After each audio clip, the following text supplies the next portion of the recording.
ഇന്ന് നമുക്ക് നല്ലൊരു അടിപൊളി സിനിമ കണ്ടേക്കാം. ഒരു 10-13 വർഷം പഴക്കമുള്ള സിനിമയാണ്. അതിനനുസരിച്ചുള്ള എക്സ്പെക്ടേഷൻസ് മാത്രം വെക്കുക എന്ന് പറഞ്ഞെന്ന് കരുതി ഇതൊരു മോശം സിനിമയല്ല, ഇതൊരു ഗംഭീര സിനിമ തന്നെയാണ്. കഥയെന്ന് പറയുന്നത്, ഒരു കാലത്ത് നമ്മുടെ പ്രപഞ്ചത്തിൽ ദൈവങ്ങൾ മാത്രമേ ഉണ്ടായിരുന്നുള്ളൂ. അത്ഭുത ശക്തികളുള്ള എന്തിനേയും കൺട്രോൾ ചെയ്യാൻ സാധിക്കുന്ന ദൈവങ്ങൾ. ഒരു പ്രത്യേക സാഹചര്യത്തിൽ ഇവർ രണ്ട് വിഭാഗമായി തിരിഞ്ഞ് തമ്മിൽ യുദ്ധം ചെയ്യാൻ ആരംഭിച്ചു. യുദ്ധത്തിൽ ജയിച്ച ദൈവങ്ങൾ തോറ്റ ദൈവങ്ങളെ ഭൂമിയിൽ ഒരു പ്രത്യേക സ്ഥലത്ത് ബന്ധനം ചെയ്തു. പിന്നീട് വർഷങ്ങൾക്ക് ശേഷം മനുഷ്യകുലം ഇക്കാര്യങ്ങളെ പറ്റിയൊക്കെ മനസ്സിലാക്കുകയും ഒരുപാട് വർഷങ്ങൾക്ക് മുമ്പ് ഒരു കൂട്ടം ദൈവങ്ങൾ അടച്ചുവെച്ച മറ്റൊരു കൂട്ടം ദൈവങ്ങളെ, അതായത് ബന്ധനത്തിലായിരിക്കുന്ന ദൈവങ്ങളെ പുറത്തു കൊണ്ടുവരാൻ മനുഷ്യരിൽ ചിലർ തീരുമാനിക്കുകയും ചെയ്തു. ബന്ധനത്തിലുള്ള ദൈവങ്ങൾ പുറത്തു വന്നാൽ വലിയ യുദ്ധം ഉണ്ടാകും, സർവ്വനാശത്തിന് കാരണമാകും. അവരെ പുറത്തു വരാതിരിക്കണമെങ്കിൽ അവരെ പുറത്തു കൊണ്ടുവരാൻ തീരുമാനിച്ചിരിക്കുന്ന മനുഷ്യനെ ആരെങ്കിലും തടയേണ്ടതുണ്ട്. എന്നാൽ ദൈവങ്ങൾക്ക് ഇതിൽ ഒരുപാട് ലിമിറ്റേഷൻസ് ഉള്ളതുകൊണ്ട് മനുഷ്യരിൽ ആരെങ്കിലും വേണം അവനെ തടയാൻ. ഇതിനെയൊക്കെ തടഞ്ഞു നിർത്താൻ കഴിവുള്ള ആ വ്യക്തിയുടെ കഥയാണ് ഇന്ന് നമ്മൾ ഈ സിനിമയിലൂടെ കാണാൻ പോകുന്നത്. ദേ കണ്ടില്ലേ, ക്യൂബ് പോലെയുള്ള വലിയ തടവറയിൽ പൂട്ടിവെച്ചിരിക്കുന്ന ദൈവങ്ങളെ അവർക്ക് ചലിക്കാൻ പോലും സാധിക്കാത്ത വിധം, അവരുടെ തല പോലും അനക്കാൻ പറ്റാത്ത വിധം വർഷങ്ങളായി ഈ അവസ്ഥയിൽ അവരെ പൂട്ടിവെച്ചിരിക്കുന്നു. പിന്നോട്ട് മൂവ് ചെയ്യാൻ പറ്റത്തില്ല, മുന്നോട്ട് മൂവ് ചെയ്യാൻ പറ്റത്തില്ല. ഇത്ര ക്രൂരമായ ശിക്ഷയാണ് ഈ ദൈവങ്ങൾക്ക് കിട്ടിയത്. ഈ സ്ഥലത്തെ പറ്റി മനുഷ്യരിൽ അധികം പേർക്ക് വലിയ ധാരണയൊന്നുമില്ല. എന്നാൽ ഇക്കാര്യങ്ങളെപ്പറ്റി അറിവുള്ള ഒരു വ്യക്തി ദൈവം ഇവിടെ എത്തിയിരിക്കുന്നു. എന്തിനാണെന്നോ, ഈ ദൈവങ്ങളെ രക്ഷപ്പെടുത്താൻ. അവന്റെ കയ്യിൽ അത്ഭുത ശക്തിയുള്ള ഒരു അമ്പും വില്ലുമുണ്ട്. ഈ പ്രത്യേക ആയുധം ഉപയോഗിച്ച് മാത്രമേ ഇവരെ പുറത്തു കൊണ്ടുവരാൻ സാധിക്കൂ. അവിടെ വന്നിരിക്കുന്ന വ്യക്തി അമ്പ് ചെയ്യാൻ തുടങ്ങുമ്പോൾ ആരോ അയാളുടെ പേര് പുറകിൽ നിന്ന് വിളിച്ചു. ഹൈപ്പീരിയൻ, വേണ്ട, അങ്ങനെ ചെയ്യരുത്. ഇങ്ങേരെ എവിടെ കേൾക്കാൻ. ഇങ്ങേരെ ആ വില്ല് വലിച്ചപ്പോഴേക്കും അതിലൊരു അമ്പ് പ്രത്യക്ഷപ്പെട്ടു. ഞാൻ പറഞ്ഞില്ലേ, ഇതൊരു അത്ഭുത ശക്തിയുള്ള വെപ്പണാണ്. ഇതിൽ ജസ്റ്റ് ഇങ്ങനെ വലിക്കുമ്പോൾ തന്നെ അമ്പ് പ്രത്യക്ഷപ്പെട്ടോളും. നമ്മുടെ അർജുനൻ്റെ ഇതുപോലത്തെ ഒരു സാധനം ഉണ്ടായിരുന്നല്ലോ, എത്ര തവണ ചെയ്താലും തീരാതെ ഇങ്ങനെ അമ്പുകൾ വന്നുകൊണ്ടിരിക്കുന്ന ഒരു സാധനം. അതേപോലെയുള്ളൊരു വെപ്പണാണ്. ഈ ബൗ യൂസ് ചെയ്ത് ഫയർ ചെയ്തു. അങ്ങനെ വർഷങ്ങൾക്ക് ശേഷം ഇത്രയും നാൾ തടവിലായിരുന്ന ആ ഒരു കൂട്ടം ദൈവങ്ങൾ പുറത്തു വരുന്നു. ഇങ്ങനെ ഇതുവരെ ശരിക്കും സംഭവിച്ചിട്ടില്ല. ഇതൊക്കെ ഒരാളുടെ സ്വപ്നമായിരുന്നു. നമ്മുടെ ഹീറോയിൻ ഫാദറിയുടെ സ്വപ്നമായിരുന്നു ഇതൊക്കെ. ഇവളുടെ സ്വപ്നങ്ങൾ ഫ്യൂച്ചറിനെ പറ്റിയുള്ള വിഷൻസ് ആണ്. അതായത് ഭാവിയിൽ സംഭവിക്കാൻ പോകുന്ന കാര്യങ്ങളാണ് ഇവൾക്ക് സ്വപ്നമായി വരിക. ഫേഡർ ഒരു പ്രത്യേക പൊസിഷനിൽ ഇരിക്കുന്ന ലേഡിയാണ്. ഈ പുള്ളിക്കാരുടെ പൊസിഷനെ ഒറാക്കിൾ എന്നറിയപ്പെടും. ഇവളോടൊപ്പം എപ്പോഴും മറ്റ് 3 സ്ത്രീകളും ഉണ്ടാവും. ഈ 3 സിസ്റ്റേഴ്സും ഓൾമോസ്റ്റ് ഓൾ ദ ടൈം ഇവളുടെ കൂടെ തന്നെ ഉണ്ടാവും. ഫേഡർ ആവശ്യപ്പെടുന്ന കാര്യങ്ങളൊക്കെ ചെയ്ത് അവളുടെ ഒരു പ്രൊട്ടക്ഷൻ എന്ന് പറഞ്ഞാൽ എപ്പോഴും ഇവളുടെ കൂടെ തന്നെ ഉണ്ടാവും. ശരിക്കും ഒറാക്കിൾ എന്ന പൊസിഷൻ ഇവരിൽ ആരാണെന്ന് ഇവർക്ക് 4 പേർക്ക് മാത്രമേ അറിയൂ. പുറത്തുള്ള ഒരാൾക്കും ഇതിൽ ആരാണ് ഒറാക്കിൾ, ആർക്കാണ് ഭാവിയെ പറ്റിയുള്ള വിഷൻസ് കാണാൻ പറ്റുക എന്നുള്ള കാര്യം വ്യക്തമായി അറിയില്ല. ഇപ്പോൾ എന്ത് സ്വപ്നം കണ്ടിട്ടാണ് ഇവൾ ഞെട്ടി എഴുന്നേറ്റത് എന്ന് പറഞ്ഞ് ചോദിച്ചപ്പോൾ ടൈറ്റൻസിനെ പുറത്തു കൊണ്ടുവന്നിരിക്കുന്നു. ഓ നോ നോ നോ, വർഷങ്ങൾക്ക് മുമ്പ് അടയ്ക്കപ്പെട്ട ദൈവങ്ങൾ ടൈറ്റൻസ് പുറത്തു വന്നെന്നോ, അവരെ പുറത്തു കൊണ്ടുവരാൻ ആവശ്യമായിട്ടുള്ള വെപ്പൺ ആരോ കണ്ടെത്തിയെന്നോ. ആരാ ഇതൊക്കെ ചെയ്യാൻ പോകുന്നത്? ആരാ ടൈറ്റൻസിനെ പുറത്തു കൊണ്ടുവരാൻ പോകുന്നത്? King Hyperion. അയാൾ ആ ബോ കണ്ടുപിടിച്ചു. ആർക്കും അയാളെ തടഞ്ഞു നിർത്താൻ സാധിച്ചില്ല. അയാൾ ടൈറ്റൻസിനെ ബന്ധിച്ചിരുന്ന സ്ഥലം കണ്ടുപിടിച്ചു. ആ വില്ല് ഉപയോഗിച്ച് അവരുടെ കൂട് തകർത്ത് അവരെ പുറത്തു കൊണ്ടുവന്നു. ആ അത്ഭുത ശക്തിയുള്ള വെപ്പൺ എംപൈറസ് ബോ അവന്റെ കയ്യിലുണ്ട്. അത് അവന്റെ കയ്യിലുള്ളിടത്തോളം കാലം അവന് മനുഷ്യകുലത്തെ ഭരിക്കാനാവും. ഇങ്ങനെയുള്ള ദുരന്ത സ്വപ്നങ്ങളൊക്കെ കണ്ട ഒറാക്കിൾ ഭേദം ഞെട്ടി ഉണർന്നപ്പോൾ വരാൻ പോകുന്ന ഭാവിയെപ്പറ്റി ഓർത്ത് അവൾക്കും അവളുടെ സഹോദരിമാർക്കും ഭയമായി. അവരൊന്നിച്ച് പ്രാർത്ഥിക്കുന്നു. ഭാവിയെ മാറ്റണമെങ്കിൽ അത് ദൈവങ്ങൾക്ക് മാത്രമേ സാധ്യമാകൂ. ദൈവങ്ങളോളം തന്നെ ശക്തിശാലികളായ ടൈറ്റൻസ് പുറത്തു വരുന്നതോടെ എംപൈറസ് ബോ ഹോൾഡ് ചെയ്യുന്ന കിങ് ഹൈപ്പീരിയൻ ആയിരിക്കും മനുഷ്യകുലത്തെ മുഴുവൻ ഭരിക്കാൻ പോകുന്നത്. ഈ ഒരു അവസ്ഥ ഒരിക്കലും ഉണ്ടാവാൻ പാടില്ല. ഇത് മാറ്റണമെങ്കിൽ ദൈവങ്ങൾ തന്നെ വിചാരിക്കണം. ശരിക്കും ആരാണ് ദൈവങ്ങൾ, ആരാണ് ടൈറ്റൻസ്? എന്തിനാണ് ദൈവങ്ങൾ തമ്മിൽ തർക്കമുണ്ടായത്? ടൈറ്റൻസിനെ ദൈവങ്ങൾ പൂട്ടിയിട്ടത്, ഒരു തരത്തിൽ പറഞ്ഞാൽ ഒരു കൂട്ടം ദൈവങ്ങളെ മറ്റൊരു കൂട്ടം ദൈവങ്ങൾ പൂട്ടിയിട്ടത്. കോടാനുകോടിക്കണക്കിന് വർഷങ്ങൾക്ക് മുമ്പ് സ്വർഗ്ഗത്തിലൊരു യുദ്ധമുണ്ടായി. ഇമ്മോർട്ടൽ ശക്തിയുള്ളവർ, അതായത് മരണമില്ലാത്തവർ, അവർക്കൊരിക്കലും അവസാനമില്ല, നിരന്തരമായിരിക്കും തങ്ങൾ എന്നൊക്കെ അവർ ചിന്തിച്ചിരുന്ന ആ ഒരു കാലത്താണ് ഇവരൊരു കാര്യം കണ്ടുപിടിക്കുന്നത്. എന്തെന്നാൽ ഇമ്മോർട്ടൽ ആയിട്ടുള്ള ഒരു വ്യക്തിക്കും മറ്റൊരാളെ കൊല്ലാൻ പറ്റും. അതായത് ഇമ്മോർട്ടൽസ് സാധാരണ രീതിയിൽ സ്വയമേ ഒന്നും മരിക്കില്ല. സാധാരണ മനുഷ്യർ മരിക്കുന്ന പോലെ പ്രായം ചെന്ന് ശരീരത്തിനൊക്കെ വയ്യാതായി അങ്ങനെയൊന്നും മരിക്കില്ല. എന്നാൽ ഒരു ഇമ്മോർട്ടലിനും മറ്റൊരു ഇമ്മോർട്ടലിനെ കൊല്ലാൻ പറ്റും. അതായത് ഇവർക്ക് തമ്മിൽ യുദ്ധം ചെയ്തു വേണമെങ്കിൽ ഒരാൾക്ക് ഒരാളെ കൊല്ലാൻ പറ്റും. ഇക്കാര്യം മനസ്സിലാക്കിയതിനെ തുടർന്ന് ആധിപത്യം സ്ഥാപിക്കാൻ അവർ യുദ്ധം തുടങ്ങി. ഈ യുദ്ധത്തിനിടെ ഒരുപാട് ഇമ്മോർട്ടൽസ് കൊല്ലപ്പെട്ടു. കൂട്ടത്തിൽ ഒരു അത്ഭുത ശക്തിയുള്ള വെപ്പൺ ഭൂമിയിലേക്കും വീണു. ആ വെപ്പന്റെ പേരാണ് എപ്പിറസ് ബോ. ഒറാക്കിൾ ഭേദ്രയുടെ സ്വപ്നത്തിൽ ഹൈപ്പീരിയൻ ഉപയോഗിച്ചതായിട്ട് അവൾ കണ്ട അതേ വെപ്പൺ. സ്വർഗ്ഗത്തിൽ വെച്ചുണ്ടായ ആ യുദ്ധത്തിൽ വിജയിച്ചവർ തങ്ങളെ തന്നെ ദൈവങ്ങളായി പ്രഖ്യാപിച്ചു. തോറ്റവരെ ടൈറ്റൻസ് ആയി പ്രഖ്യാപിച്ച് ഭൂമിയിലുള്ള മൗണ്ട് ടാർട്ടാറസിൽ ബന്ധിച്ചു. കോടാനുകോടി കണക്കിന് വർഷങ്ങളായിട്ട് ടൈറ്റൻസ് മൗണ്ട് ടാർട്ടാറസിൽ അടഞ്ഞു കിടക്കുന്നു. ഒരുപാട് വർഷങ്ങൾക്കിപ്പുറം ഭൂമിയിലുള്ള മനുഷ്യരിലുള്ള ഒരു രാജാവ് കിങ് ഹൈപ്പീരിയൻ വർഷങ്ങളായി ബന്ധനത്തിലായിരുന്ന ടൈറ്റൻസിനെ പുറത്തു കൊണ്ടുവരാൻ തീരുമാനിക്കുന്നു. വർഷം 1228 BC. സ്ഥലം സിബിലിയൻ മൊണാസ്ട്രി. നമ്മുടെ ഹീറോയിൻ ഒറാക്കിൾ ഭേദ്രയെ പിടിക്കാൻ വേണ്ടി കിങ് ഹൈപ്പീരിയൻ അവളുടെ സ്ഥലത്തെത്തിയിരിക്കുന്നു. അങ്ങേർക്ക് വലിയൊരു സൈന്യവുമുണ്ട്. കിങ് ഹൈപ്പീരിയനും അദ്ദേഹത്തിന്റെ സൈന്യവും മൊണാസ്ട്രിക്കുള്ളിൽ കയറി. അവിടെയുള്ള മോങ്ക് ഇദ്ദേഹത്തോട്, വേണ്ട, നിങ്ങൾക്ക് ഇവിടെ വരെ മാത്രമേ പ്രവേശനമുള്ളൂ, ഇതൊരു വിശുദ്ധ സ്ഥലമാണ്. വിശുദ്ധോ? ആർക്ക് വിശുദ്ധം? വേണ്ട ഹൈപ്പീരിയൻ, ദൈവങ്ങളോടാണ് നീ കളിക്കുന്നത്. നീ ദൈവങ്ങളുടെ കോപത്തിനിരയാവും. ഓ ദൈവങ്ങൾ, നിന്റെ ദൈവങ്ങൾ നിന്നെ രക്ഷിക്കാൻ വരുമല്ലേ എന്നിങ്ങനെ പറയുന്ന കൂട്ടത്തിൽ തന്നെ അവിടെയുള്ള വിശുദ്ധ വെള്ളത്തിൽ ഇങ്ങനെ തുപ്പി വെക്കുന്നുണ്ട്. നിന്റെ ദൈവങ്ങളെ വിളിക്ക്, ഞാനൊന്ന് കാണട്ടെ. അവരാരും നിന്നെ രക്ഷിക്കാൻ വരില്ല. നീ പറഞ്ഞ ദൈവങ്ങളോട് ഞാനും ഒരുപാട് കരഞ്ഞു പ്രാർത്ഥിച്ചിട്ടുണ്ട്. എന്റെ ഭാര്യയുടെയും മകന്റെയും ജീവന് വേണ്ടി. രോഗത്തിൽപ്പെട്ട് മരുന്നുകളോട് പോലും പ്രതികരിക്കാതെ അവർ കിടന്നപ്പോൾ ഞാൻ നിന്റെ ഈ ദൈവങ്ങളോട് കരഞ്ഞ് നിലവിളിച്ചിട്ടുണ്ട്. ഒരു ദൈവവും തിരിഞ്ഞു നോക്കിയില്ല. ഇങ്ങനെയുള്ള ദൈവങ്ങളെ വർഷിപ്പേണ്ട ആവശ്യം എന്താ? അവർക്ക് വേണ്ടി മന്ദിരങ്ങൾ പണിയേണ്ട ആവശ്യമില്ല. അവരാരും ജീവിക്കാൻ അർഹരല്ല. ഞാൻ അവരെ ഇല്ലാതാക്കും. ഇത്രയും പറഞ്ഞ് ഈ വിശുദ്ധ സ്ഥലത്ത് വെച്ച് തന്നെ ഇവിടുത്തെ പ്രീസ്റ്റിനെ കിങ് ഹൈപ്പീരിയൻ കത്തിച്ച് കൊന്നുകളയുന്നു. അവിടെ കട്ടിയതാൽ അടുത്ത സീനിൽ കോൾപോസ് പെനിൻസുല എന്ന സ്ഥലത്ത് വിറക് വെട്ടിമുറിച്ചുകൊണ്ടിരിക്കുന്ന നമ്മുടെ ഹീറോയാണ് നമുക്ക് കാണിച്ചു തരുന്നത്. തീസിയസ്. നല്ല അടിപൊളി പേരല്ലേ? തീസിയസിന്റെ കൂടെ ഇപ്പോൾ ഒരു പ്രായമായ വ്യക്തിയുണ്ട്. അദ്ദേഹമാണ് തീസിയസിനെ മോൾഡ് ചെയ്തെടുത്തത് എന്ന് പറയാം. തീസിയസിന് വേണ്ട കാര്യങ്ങളൊക്കെ കൃത്യമായിട്ട് പറഞ്ഞു കൊടുത്ത് അവന് വേണ്ട സമയത്ത് വേണ്ട രീതിയിലുള്ള എഡ്യൂക്കേഷൻ കൊടുത്ത് അവനെ ഇപ്പൊ കാണുന്ന ഈ ഒരു മനുഷ്യനാക്കി മാറ്റിയത് ഇദ്ദേഹമാണ്. തീസിയസിന്റെ ഒരു ഗുരു എന്ന് പറയാം. ഒരു പോരാളിയായി മാറാനാണ് നമ്മുടെ തീസിയസ് ആഗ്രഹിക്കുന്നത്. എങ്ങനെ ഒരു മികച്ച പോരാളിയായി മാറാം, അതിന് പഠിക്കേണ്ട കാര്യങ്ങൾ എന്തൊക്കെയാണ് എന്നൊക്കെയുള്ള കാര്യങ്ങൾ ഇവന്റെ ഗുരു ഇവന് പറഞ്ഞു കൊടുക്കും. ഇതാണ് തീസിയസിന്റെ അമ്മ. പുള്ളിക്കാരിക്ക് ഭക്തി കാര്യങ്ങളൊക്കെ ഒരു വിട്ടുവീഴ്ചയുമില്ല. ദൈവങ്ങളൊക്കെ മനസ്സ് തുറന്ന് സ്നേഹിക്കുന്നു. എല്ലാ അമ്മമാരെ പോലെ തീസിയസ് ഒന്ന് വിവാഹം കഴിച്ച് കാണണം, അവന് കുഞ്ഞുണ്ടാവുന്നത് കാണണം എന്നൊക്കെയുള്ള ആഗ്രഹമായിട്ട് ഇങ്ങനെ നടക്കുവാണ്. പക്ഷേ നമ്മുടെ ആൾക്ക് ഇതിലൊന്നും ഒരു താല്പര്യവും ഇല്ലാത്ത പോലെ. അമ്മ, ഞാൻ എത്ര തവണ പറഞ്ഞിട്ടുണ്ട്, നിങ്ങളുടെ ഈ ദൈവങ്ങളൊക്കെ പിള്ളേര് പറയുന്ന സ്റ്റോറീസ് ആണ്, അവരൊന്നും റിയൽ അല്ല.